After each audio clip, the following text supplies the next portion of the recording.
నమస్తే, welcome to Haripriya's media. మనతో పాటు మాజీ మంత్రి పుష్పలీల మేడం గారు ఉన్నారు. నమస్కారం మేడం. కే ట్యాక్స్ ఏంటి మేడం?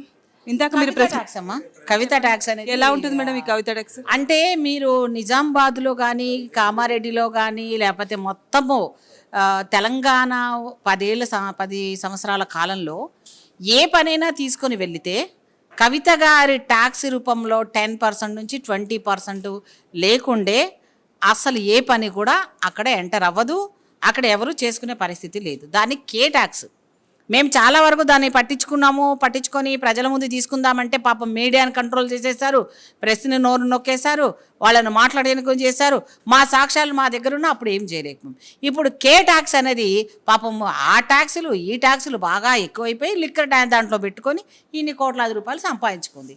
సో ఆ కే ట్యాక్స్ అనేది నిజామాబాద్లో ఉన్న కాంట్రాక్టర్లను కానీ బడా ఎవరైతే కాంట్రాక్టులు చేసిన వాళ్ళు కానీ ప్రతి జాబ్ అంటే ప్రతిది ఏదైతే డెవలప్మెంట్ యాంగిల్లో అని చెప్పి వాళ్ళు ఏదైతే తీసుకున్నారో నిజామాబాద్లో దగ్గర నుంచి హరీష్ రావు, సిద్దిపేట కానీ ఇవన్నీ ఎక్కడైనా ఆ ఏరియాలో వీళ్ళు ఎక్కడైతే టీఆర్ఎస్ వాళ్ళు ఎక్కడైతే ఉన్నారో ఈ ట్యాక్స్ రూపంలో ఎవరి లెవెల్ వాడు తింటూనే, అట్లాగే ఈవిడ ఏరియాలో పర్టికులర్గా కామారెడ్డి, నిజామాబాద్ ఈవిడ కవితగా ఎంపీ గారు చేసిన ప్రాంతాల్లో ఆ 7 నియోజకవర్గాలు ఉన్నాయి. ఆ రోజు వాటిలోకి కే ట్యాక్స్ ఆమెకు చెల్లించిన తర్వాతనే ఎవరైనా పని మొదలు పెట్టాలి, లేకపోతే ఆ పనిని ఆపేయడం జరిగింది గతం.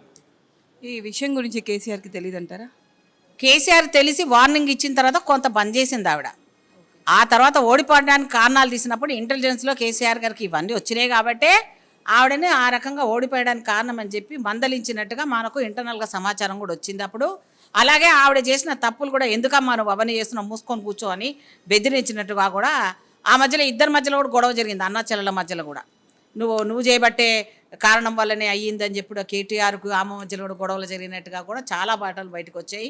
సో ఇవన్నీ కూడా పాపాలు ఎక్కువైపోయినలాగా వీళ్ళకి అట్లా పాపాలు పండిపోయి తెలంగాణ బిడ్డలకు నిజంగా అన్యాయం జరిగిందని తెలుసుకునే లోపల చాలా నష్టాలు జరిగిపోయినాయి.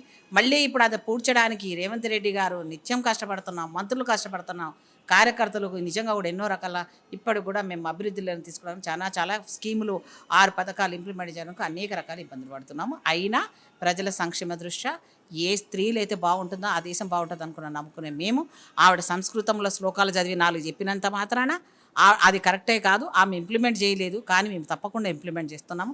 డెఫినెట్గా స్త్రీని గౌరవించే రాష్ట్రంలో తెలంగాణ ఆడబిడ్డల యొక్క గౌరవం చాలా గొప్పది. ఎందుకంటే ఒక మాట అంటే ఆడబిడ్డలు అమ్మగారింటికి వెళ్ళరు. అలాంటి యొక్క ఏమంటారు దాని రోషానికి నిదర్శనమే తెలంగాణ ఆడబిడ్డలు. ఐలమ్మ దగ్గర నుంచి కానివ్వండి, ఉద్యమాలు పనిచేసిన ప్రతి వాళ్ళు కానివ్వండి, మనం ఈ రోజు వరకు కూడా ఆడపిల్లలు రాఖీ కట్టినప్పుడు అన్న వాళ్ళతో ఏదైనా చిన్న మనస్పర్ధలు వచ్చిన అన్నకు రాఖీ కడతాం, కానీ ఏదైనా అంటే మాత్రం చాలా బాధపడిపోతాం. సో అందుకని ఆడబిడ్డని గౌరవించిన ఇల్లు, ఆ దేశము, ఆ రాష్ట్రం సుభిక్షంగా ఉంటుంది. అందుకని అక్కడ కేంద్రంలో బేటీ పడావో అని చెప్పి బేటీని చచ్చిపోతుంటే ఎలాగైతే పిల్లలు ఢిల్లీ లెవెల్లో ధర్నా చేస్తూ ఉంటే క్రీడల్లో ఉన్న స్త్రీలకు జరిగిన అవమానాల విషయంలో మాట్లాడమంటే కూడా మోడీకి అవకాశం రాలేదు, ఆయన అసలు టైమే లేదు ఆయన. కానీ మీడియాలో బేటీ పడావో బేటీ బచావో అని లాగాలు తీసి మాట్లాడతాడు. అందుకని ఇవన్నీ కూడా మేము నమ్మే విషయం లేదు. దయచేసి ఈ లెవెల్లో ఈ కవిత యొక్క స్కాములు కూడా మేము కూడా బయట తీస్తాము, ఇదే పని మీద ఉంటాము. ఈ లోక్సభ ఎలక్షన్స్ తర్వాత ఒక్కొక్కటి సాధ్యమైనంత తీసి ఎలక్షన్లోనే పెడదాం అనుకుంటున్నాము. సమయాన్ని చూసి అవన్నీ కూడా బయట తీసి అమ్మని అక్కడ పంపించేదాకా ఆ జైల్లో చక్కా కూర్చొని ఆ చిప్ప కూడా తినేంత వరకు వదిలిపెట్టే ప్రసక్తే లేదు. పంపించగలుగుతారు అనుకుంటున్నారా జైలుకి? డెఫినెట్గా దాన్ని కూడా మొన్న ఏదో మోడీ గారు వచ్చినప్పుడు రేవంత్ రెడ్డి గారి మీద భయ్యా అని అన్నాడు. సాంప్రదాయ ప్రకారంగా భయ్యా మరి బడాబాయి అన్నాడు, దాంట్లో తప్పేముంది? గౌరవించాడు. నీ అయ్యకైతే తీరికనే లేదు, ప్రధానమంత్రి వస్తే పోవాలని ప్రోటోకాల్ తెలియదు. పోయిండా? ఎప్పుడన్నా పోయి రాష్ట్రం గురించి ఏమైనా అడిగిండా? ముఖ్యమంత్రిగా ఉండి ఏదైనా? మేడం దాని గురించి కూడా బడే బాయ్ అనే దాని గురించి కూడా గొడవ జరుగుతుంది. అంటే ఏమనమంటావు? నీలాగా ముఖం చాటేసుకొని ప్రధానమంత్రి వస్తే పోకుండా ఇంట్లో కూర్చోమంటావా? ఫామ్ హౌస్లో వండుకొని మందు కొట్టి నిషాది లేకుండా ఉండమంటావా? తెలంగాణ నిరుద్యోగుల గురించి, ఉపాధి గురించి వాళ్ళు ఏమంటున్నారు అంటే మోడీ బడే బాయ్ అయితే మరి రాహుల్ గాంధీ ఏంటి మీకు అని అడుగుతున్నారు.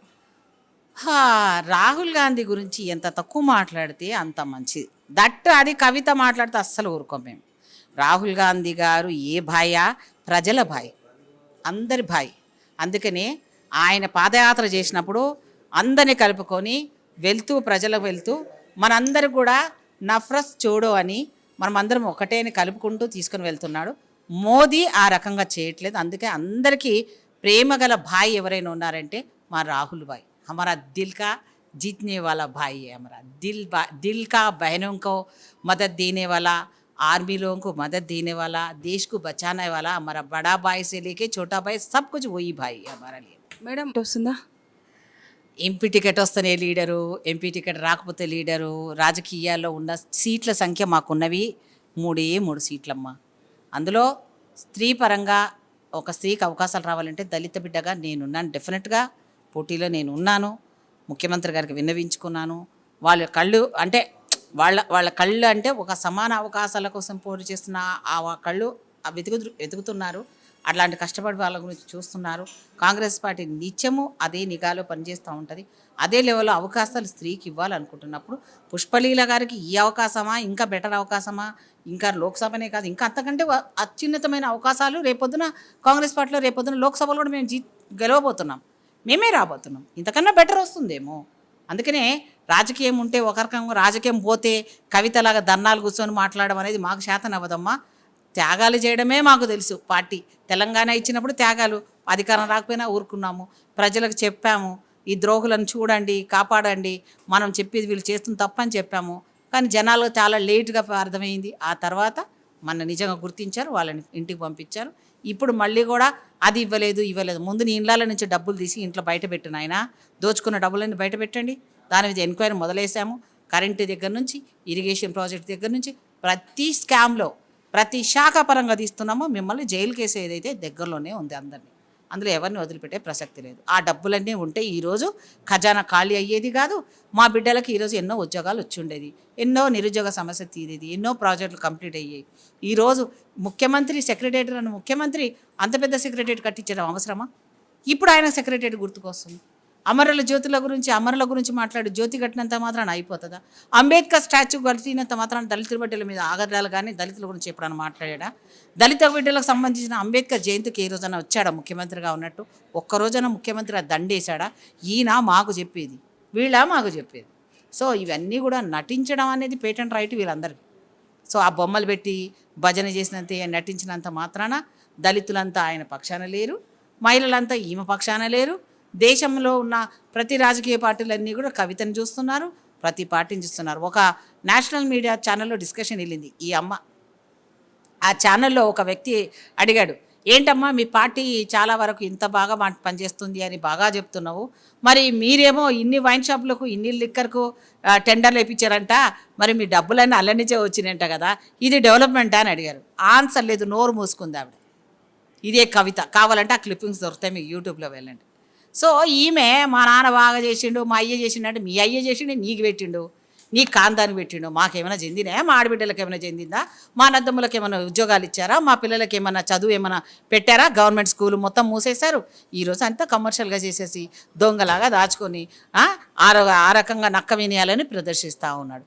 సో ఇంకోసారి మళ్ళీ ఇంకేమైనా మిగిలిన ఏమైనా దోసుకుందామని మళ్ళీ 4-5 గుంట నక్కలుగా ఉన్న ఈ ఫ్యామిలీ మళ్ళీ ఒకసారి అధికారం కోసం మోడీతో చేతులు కలిపి కవితను బతికించుకోవడం కోసం, కేసులో రానియకుండా కాపాడడం కోసం ఈమెకి ఈరోజు జాగృతి అని దాన్ని ముందు పెట్టించి ధర్నాలు చేపిస్తున్న కేసీఆర్, నువ్వు ఒక పెద్ద దొంగ, నీ పెద్ద దొంగ. ఎలా చూస్తున్నారు మేడం కవిత గారు నిన్న చేసిన అదే మహిళా దినోత్సవం రోజు, అది శివరాత్రి రోజు చేసిందన్న? అదే శివరాత్రి రోజు ఎవరు అబద్ధాలు ఆడరు, శివుడికి నచ్చదు. బోలాశంకరుడైనా అబద్ధం చెప్పేవాళ్ళని ఎవరిని క్షమించరు. ఆల్రెడీ పనిష్మెంట్ ఇచ్చారు. కవితమ్మకు కూడా శాపం తగలబోతుంది, పనిష్మెంట్ వస్తుంది. ఎందుకంటే ఆ రోజు అబద్ధాలు చెప్పింది కాబట్టి శివరాత్రి రోజు అది ఆవిడకి జరగబోతుంది. అలాగే మహిళా దినోత్సవము స్త్రీ గురించి చాలా ఔన్నత్యంగా మాట్లాడవు తల్లి. ఏ స్త్రీకి నువ్వు ఒరగబెట్టింది ఏమీ లేదు, ఎవరికి చేసింది ఏమీ లేదు. కాబట్టి నిన్ను ఒక్కదానేసి ఇంకొకరు ఇలాంటి చీడ పురుగులు ఉండొద్దని సమాజానికి మెసేజ్ ఇవ్వాలంటే త్వరలోనే రాబోయే దాంట్లో తెలంగాణ జాగృతి సభలు పెట్టి బతుకమ్మలు ఆడడం, బతుకమ్మ వీళ్ళే తీసుకొచ్చినారు అని చెప్తున్నారు కదా. అంటే ఆ మాట అనడానికి సిగ్గులేదమ్మా. ఎందుకంటే బతుకమ్మ అనేది అన్ని సమాజం వాళ్ళు చేయం, మేము దళితులను చేయమమ్మా బతుకమ్మ. నేను ఈ విషయాన్ని కూడా చాలాసార్లు ఫైట్ చేస్తాను. బతుకమ్మ అనేది ఎస్సీ వార్డులలో ఇప్పుడు చేస్తున్నారు కదా మేడం. ఎప్పుడు చేయట్లేదమ్మా, సిటీ సంస్కృతిలో చేస్తారు. కానీ ఇప్పటికీ నువ్వు వస్తావా చెప్పు, నీ ఛానల్ చిన్నదా పెద్దదా నేను చూడను.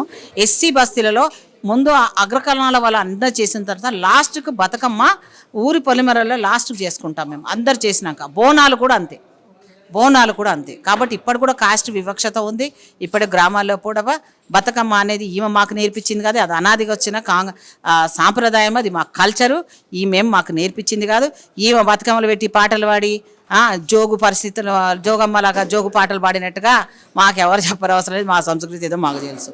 Thank you ma'am.